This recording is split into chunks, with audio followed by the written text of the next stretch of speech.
Microsoft ওয়ার্ডের home ট্যাবের যে কয়েকটি বিষয় রয়েছে, যেমন clipboard, font, paragraph, style, editing, আমরা সমস্ত বিষয় বিস্তারিত এখানে আলোচনা করেছি। আজকে আমরা আলোচনা করব ইনসার্ট ট্যাব নিয়ে। আমরা এখান থেকে মূলত সর্বপ্রথম আমরা পিকচার নিয়ে আমরা কাজ করব। আমরা এই পিকচারে যদি ক্লিক দেই, আমরা দেখতে পাচ্ছি পিকচারে দুইটা অপশন আছে, একটা হলো শুধু পিকচার্স আর একটা হলো অনলাইন পিকচার। আমরা এই পিকচারে ক্লিক দিলে আমার লোকাল কম্পিউটারের যে পিকচারগুলো আছে সেই পিকচারগুলো নিয়ে আমি মূলত এখান থেকে কাজ করতে পারবো। আর অনলাইন পিকচার হলো আমার কম্পিউটারের মধ্যে যদি ইন্টারনেট কানেক্টিভিটি থাকে, তখন আমি এই অনলাইন পিকচারগুলো নিয়ে আমি কাজ করতে পারবো। শুরুতেই আমি আমার কম্পিউটারের মধ্যে কিছু পিকচার রয়েছে, সেই পিকচারগুলো আমি এখানে আপনাদেরকে দেখাচ্ছি। আমি পিকচারে ক্লিক দিলাম, ক্লিক দেওয়ার পর আমি এখান থেকে একটা পিকচার আমি ইনসার্ট করলাম।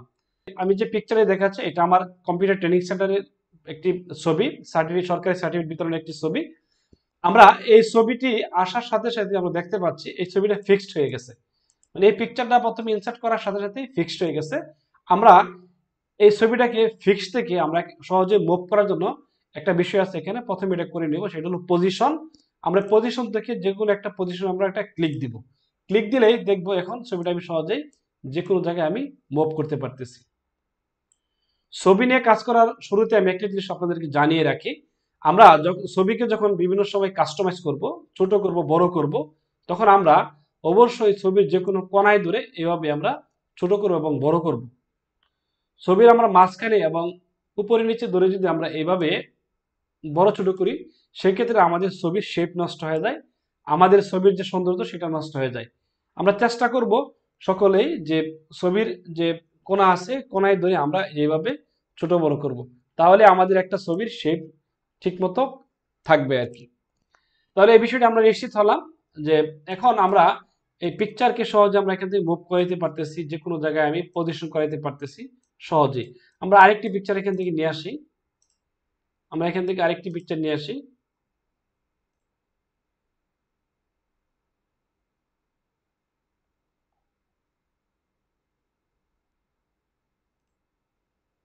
আমরা এখান থেকে এই পিকচারটা নিয়ে আসলাম। আমরা দেখতে পাচ্ছি এই পিকচারটা শুরুতে আসার পর এখানে ফিক্সড হয়ে গেছে, এখানে মুভ করতেছে না। আমরা প্রথম কাজ হলো ছবির মধ্যে আমরা একটা পজিশন সিলেক্ট করে দেব। পজিশন সিলেক্ট করে দিলে ছবিটা অটোমেটিকলি এখান থেকে মুভ হবে বা কাজ করবে। আমরা এটাকে ছোট করে দিব, ছোট করে আমরা এই জায়গায় আমরা রেখে দিব। আমরা দেখতে পাচ্ছি এই জায়গায় আমরা রেখে দিলাম। এখন আমরা এখানে দুইটা ছবি আছে, একটা হলো আমার প্রতিষ্ঠানের কম্পিউটার ট্রেনিং সেন্টারের ছবি, আরেকটা হলো এখানে আপেলের ছবি। দেখতে পাচ্ছি এই ছবিটুকু আমরা এই দুইটা ছবি আমরা একসাথে মুভ করব। তার জন্য আমরা এই ছবির উপরে আমরা ক্লিক দিব, ক্লিক দেওয়ার পর কন্ট্রোল ধরে আবার এই ছবির উপর আমরা ক্লিক দেব। ক্লিক দিলে আমরা দেখতে পাচ্ছি দুই ছবি এখানে সিলেক্ট হয়ে গেছে। এখন যদি আমরা ছবিকে সহজে এখান থেকে মুভ করাইতে পারবো, আমরা একসাথে ছবিটা মুভ করতেছে, এবং আমরা যদি এটা ছোট বড় করি একসাথে আমরা এখান থেকে করতে পারবো, দুইটাই ছোট হচ্ছে। তো আমরা এখান থেকে যে জিনিসটা শিখলাম যে আমরা একাধিক ছবি যদি আমাদের সাথে থাকে, সেটাকে আমরা এখান থেকে সহজেই কন্ট্রোল ধরে সিলেক্ট করে আমরা সহজে এটা মুভ করাইতে পারি। আবার এই ছবিকে আমরা এটার সাথে গ্রুপ করে দিতে পারি। সিলেক্ট অবস্থায় যদি আমি কেটে দেই, তাহলে দেখবো এটা এখন মুভ হয়, এটা এখন মুভ হয় না। আমি চাচ্ছি যে এটা এখান থেকে পার্মানেন্ট সিলেক্ট হোক, তাহলে আমি আবার সিলেক্ট করলাম, আবার এটাকে কন্ট্রোল ধরে আবার সিলেক্ট করলাম। সিলেক্ট করার পর আমি রাইট বাটন ক্লিক দেবো, রাইট বাটন ক্লিক দিয়ে আমরা দেখতে পাচ্ছি গ্রুপ। এই গ্রুপে ক্লিক দিলেই আমরা দেখতে পাচ্ছি এই দুইটা ছবি একটা গ্রুপ হয়ে গেছে। এখন আমরা সহজেই এই ছবিকে এখন আমরা মুভ করাইতে পারবো। সিলেক্ট যদি বাদ দিই, তারপর আমরা এটা সহজেই মুভ করাইতে পারবো, তার মানে এটা গ্রুপ অবস্থায় আছে। আচ্ছা, তাহলে আমরা এখান থেকে এই যে কোনো ছবিকে একটা আরেকটার সাথে আমরা গ্রুপ কিভাবে করতে হয় সে বিষয়টা আমরা নিশ্চিত হলাম। এখন আমরা চাচ্ছি এই দুইটা ছবি আমরা আলাদা করে ফেলবো। তার জন্য আবার কি করতে হবে, দুইটা ছবিকে সিলেক্ট করতে হবে, এই ছবির উপরে ক্লিক দিয়ে রাইট বাটন ক্লিক দিতে হবে। ক্লিক দেওয়ার পর আমরা দেখতে পাচ্ছি আনগ্রুপ, গ্রুপ থেকে আমরা আনগ্রুপ। এখন যদি আমরা দেই, তাহলে দেখবে ছবিটা আবার এখান থেকে আলাদা হয়ে গেছে। আমরা দেখতে পাচ্ছি ছবিটা সরাসরি এখানে দুইটা আলাদা হয়ে গেছে। আমরা এই দুইটা ছবি এখান থেকে কেটে দিলাম। এখন আমরা দেখব যে অনলাইন থেকে আমরা যে কোনো পিকচার আমরা কিভাবে সহজে নিয়ে আসতে পারি। আমরা যে কোনো অনলাইন পিকচার আনার ক্ষেত্রে আমরা এখানে অনলাইন পিকচারে ক্লিক দিব। ক্লিক দেওয়ার পর এরকম একটা বক্স আসবে, আমরা এখানে লিখব বয়। আমরা বয় লিখে আমরা এন্টার দেব। এন্টার দিলে এরকম অনেকটি ছবি আসবে। আমরা চাচ্ছি এই ছবিটা নিয়ে আমরা মূলত এখানে কাজ করব। তাহলে আমরা ইনসার্টে ক্লিক দিলাম। ইনসার্টে ক্লিক দিলেই আমি দেখতে পাচ্ছি যে আমার স্ক্রিনের মধ্যে ছবিটা চলে আসছে। এখন এই ছবিটা ফিক্সড অবস্থায় আছে। আমরা এর আগে শিখেছি যে ছবিটাকে কিভাবে মুভ করাইতে হয়। আমরা ছবিতে ক্লিক দিব, ক্লিক দেওয়ার পর আমরা দেখতে পাচ্ছি পজিশন, এই যে কোনো একটা পজিশন আমরা করে দিলে ছবিকে সহজে আমরা মুভ করতে পারবো। আমরা এই কোনায় ধরে এই ছবিটাকে একটু ছোট করে দিই, আমরা মাঝখানে ধরে এইভাবে ছোট বড় করবো না, সেক্ষেত্রে ছবির শেপ নষ্ট হয়ে যাবে। আমরা কোনায় দিয়ে ছোট বড় করলাম, দেখতে পাচ্ছি যে পিকচার আসার সাথে সাথেই এখানে একটি ফরম্যাট অপশন এখানে চালু হয়ে গেছে। আমরা এই ফরম্যাট অপশনের মধ্যে প্রথমে রয়েছে রিমুভ ব্যাকগ্রাউন্ড। আমরা চাচ্ছি ছবির যে ব্যাকগ্রাউন্ড আছে সেই ব্যাকগ্রাউন্ড আমরা এখান থেকে দূর করব। কিভাবে করব? আমরা এই ছবিতে ক্লিক অবস্থায় আমরা রিমুভে একটা ক্লিক দিব, ক্লিক দেওয়ার পর আমরা দেখতে পাচ্ছি পুরো ছবিটা এখান থেকে হাইলাইট হয়ে গেছে। এখানে কয়েকটা বিষয় আছে, আমরা মূলত প্রথম যে বিষয়টা আমরা আছে মার্ক অ্যাক্সেস টু কিপ, এটাতে ক্লিক দেব। ক্লিক দিয়ে আমরা দেখতে পাচ্ছি একটা কলমের মতো একটা চিহ্ন আছে। আমরা এই এরিয়াতে, যে এরিয়া মূলত আমরা ব্যাকগ্রাউন্ড রাখতে চাচ্ছি না ফেসের উপর, এটাকে আমরা এবার ক্লিক দেব। ক্লিক দিলেই আস্তে আস্তে এটা এখান থেকে সরে যাবে। মাথার এই অংশটা একটু আমরা এখান থেকে করে নেই, তাহলে আমাদের জন্য সুবিধা হবে। তারপর আমরা ড্রেসের এই সাইডটা আমরা মূলত এখান থেকে করে নেই। আমরা দেখতে পাচ্ছি মোটামুটি ছবির একটা শেপ এখানে দাঁড়ায় গেছে। আমরা এই দিকে একটু অংশ আমরা বাদ দিয়ে নেই, তাহলে এখানে ক্লিয়ার হবে।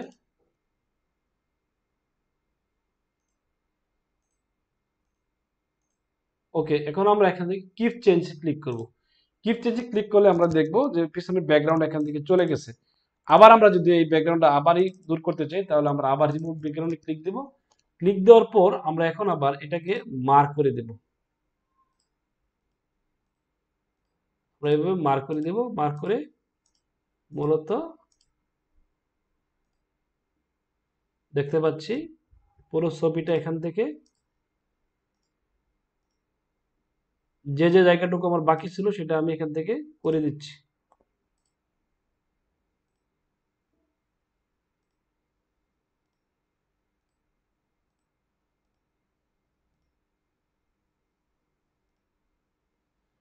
আমি এখন এখান থেকে কিপ চেঞ্জ দেবো। দেখতে পাচ্ছি এই ছবিটার মধ্যে যে ব্যাকগ্রাউন্ড ছিল সেই ব্যাকগ্রাউন্ডটা আমরা মাইক্রোসফট ওয়ার্ড দিয়ে আমরা সহজে আমরা এখানে এই ব্যাকগ্রাউন্ডটা আমরা এখান থেকে দূর করে ফেলছি। এখন আমরা এই ছবিটা নিচ থেকে আমরা যদি কেটে দেই, যেমন আমি ডাবল ক্লিক দেই, আমরা দেখতে পাচ্ছি ক্রপ, ক্রপ থেকে আমরা এই ছবিকে আমরা এইভাবে ধরে আমার যে নিচের অংশটুকু আছে সেটাকে আমরা বাদ দিব।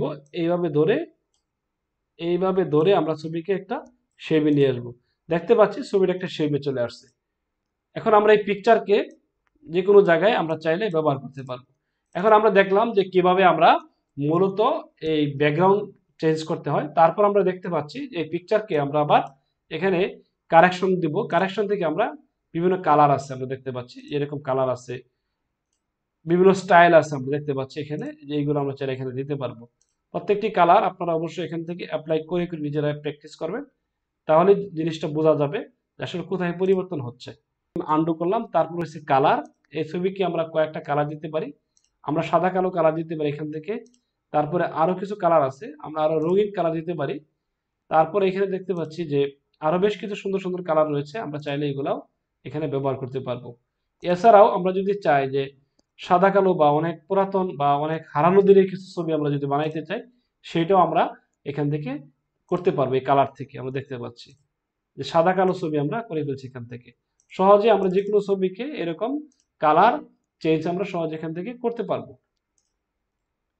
তারপর রয়েছে এখানে আর্টিস্ট ইফেক্ট। আমরা অনেক সময় দেখা যায় যে যে কোনো পিকচারকে আমরা অনেক সময় আর্টিস্ট করি বা হাত দিয়ে আঁকি। এরকম যদি ছবিকে আমরা ডিজাইন করতে চাই, তাহলে আমরা এই ইফেক্টটি মূলত আমরা এখান থেকে চেঞ্জ করব। যেমন আমি ছবিতে ক্লিক দিলাম, ক্লিক দেওয়ার পর আমি দেখতে পাচ্ছি এখানে অনেক ধরনের ইফেক্ট আছে। প্রত্যেকটি ইফেক্ট আমরা এইভাবে দিয়ে দিয়ে আমরা দেখবো যে কোন একটি মূলত ছবির ভালো লাগে।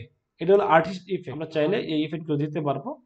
আমি দেখতে পাচ্ছি যে প্রত্যেকটা ইফেক্ট আপনারা এখান থেকে অ্যাপ্লাই করে করে অবশ্যই নিজেরা দেখে নেবেন, তাহলে আপনারা বুঝতে পারবেন যে মাইক্রোসফট ওয়ার্ড দিয়ে আসলে অনেক সুন্দর পিকচারকে বিভিন্ন ধরনের কাস্টমাইজ করা যায়, কালারফুল করা যায়, বিভিন্ন আপনারা এখান থেকে সহজেই দেখে নেবেন। আমরা কন্ট্রোল জেড দিয়ে আমরা পিকচারের আগের জায়গায় চলে আসি। আমরা আগের জায়গায় চলে আসলাম। এখন আমরা মোটামুটি ভাবে আমরা background remove, corrections, colour, artist effect মোটামুটি দেখলাম। এখন আমরা এই পিকচারকে যদি আমরা বিভিন্ন শেপ দেই, বিভিন্ন স্টাইল দেই, সেই স্টাইল আমরা দিতে পারবো। আমরা দেখতে পাচ্ছি বাই ডিফল্ট কিছু স্টাইল এখানে দেওয়া আছে। আমরা যদি চাই যে একটা ফ্রেম বানাবো ছবির, সেই ক্ষেত্রে আমরা এই ফ্রেম বানাইতে পারবো। আমরা যদি ফ্রেম চেঞ্জ করতে চাই, ফ্রেম চেঞ্জ করতে পারবো। এখানে অনেক ধরনের ফ্রেম আছে। আপনারা প্রত্যেকটা ফ্রেম এখানে ধরে ধরে যে স্টাইলটা আপনাদের ভালো লাগে সেই স্টাইলটা আপনারা এখান থেকে অ্যাপ্লাই করে করে নিজেরা দেখবেন। আমরা দেখতে পাচ্ছি যে এটা একটা স্টাইল। আমরা চাইলে নিচ দিয়ে এখানে নাম লিখে দিতে পারি। তারপরে আমরা এখানে দেখতে পাচ্ছি যে এখানে ওভেল ওভেল রয়েছে, আমরা দেখতে পাচ্ছি ওভেল দাও আমরা এখানে এই ডিজাইন স্টাইল করতে পারবো। অনেক স্টাইল রয়েছে, চেষ্টা করবেন এগুলা প্রত্যেকটা ছবির মধ্যে অ্যাপ্লাই করে করে দেখার জন্য। তারপর আমরা দেখতে পাচ্ছি সবচেয়ে গুরুত্বপূর্ণ বিষয়, সেটা হলো পিকচার বর্ডার। আমরা খেয়াল করি একটা পিকচারের মধ্যে বর্ডার রয়েছে। এই পিকচারের মধ্যে এই বর্ডারকে যদি আমরা বিভিন্ন ধরনের ডিজাইন করতে চাই, কালার করতে চাই, এখান থেকে আমরা সহজে করতে পারবো। যেমন আমি যদি এই পিকচারের বর্ডারের কালার যদি এরকম দিতে চাই, আমি দিতে পারবো। যে কোনো কালার আমি এখান থেকে পরিবর্তন করতে পারবো, দেখতে পাচ্ছি। এখন আমি চাচ্ছি যে পিকচারের যে আউটলাইন, যে লাইনটা আছে, সেই লাইনটা যদি আমি আরেকটু স্টাইল করতে চাই, অন্য স্টাইল করতে পারি, চিকন করতে চাই, অথবা আরেকটু ফরম্যাটিং করতে চাই, সেটাও আমি এখান থেকে সহজে করতে পারবো। আরো অনেক ধরনের ইফেক্ট আমরা এখান থেকে ব্যবহার করতে পারবো। এই প্রত্যেকটি ইফেক্ট আপনারা ধরে ধরে এখানে নিজেরা প্র্যাকটিস করবেন। তারপর রয়েছে রিফ্লেকশন, আমরা দেখতে পাচ্ছি যে প্রতিচ্ছবি। হ্যাঁ, আমরা দেখতে পাচ্ছি এই ছবির নিচে একটা ছবি এখানে এরকম দেখাবে, ডাবল ছবি আর কি, আমরা পানির মধ্যে যেরকম দেখি আর কি। হ্যাঁ, এরকম অনেক ধরনের ইফেক্ট আছে। এই ইফেক্ট গুলো আপনারা এখান থেকে প্রত্যেকটা ইফেক্ট আপনারা ধরে ধরে এগুলা প্র্যাকটিস করবেন। তারপর হচ্ছে গ্লো, অনেক ধরনের আছে। প্রত্যেকটা ইফেক্ট আমরা নিজেরা এখান থেকে প্র্যাকটিস করব। প্র্যাকটিস যদি আমরা নিজেরা না করি, সেক্ষেত্রে আমরা এগুলো আমরা বুঝবো না। যে ধরে ধরে এভাবে আমরা সেটাকে প্র্যাকটিস করব, তাহলে আমরা বুঝতে পারবো যে কোথায় পরিবর্তন হচ্ছে। আরো ইফেক্ট রয়েছে, আমরা দেখতে 3D রোটেশন। আমরা যে ছবিটাকে বিভিন্ন স্টাইলে যদি আমরা ঘোরাইতে চাই, অ্যাঙ্গেল করতে চাই, এরকম মুভ করাইতে চাই, আমরা সহজ এখান থেকে মুভ করাইতে পারবো। পিকচার নিয়ে মোটামুটি ভাবে আমরা আজকে আলোচনা করলাম। এছাড়াও যদি আরো পিকচারে আরো কোনো বিষয় থাকে আপনাদের জানা, অবশ্যই আমাদেরকে কমেন্টসে জানাবেন। আমাদের প্রশ্নের উত্তর আমরা অবশ্যই দিব।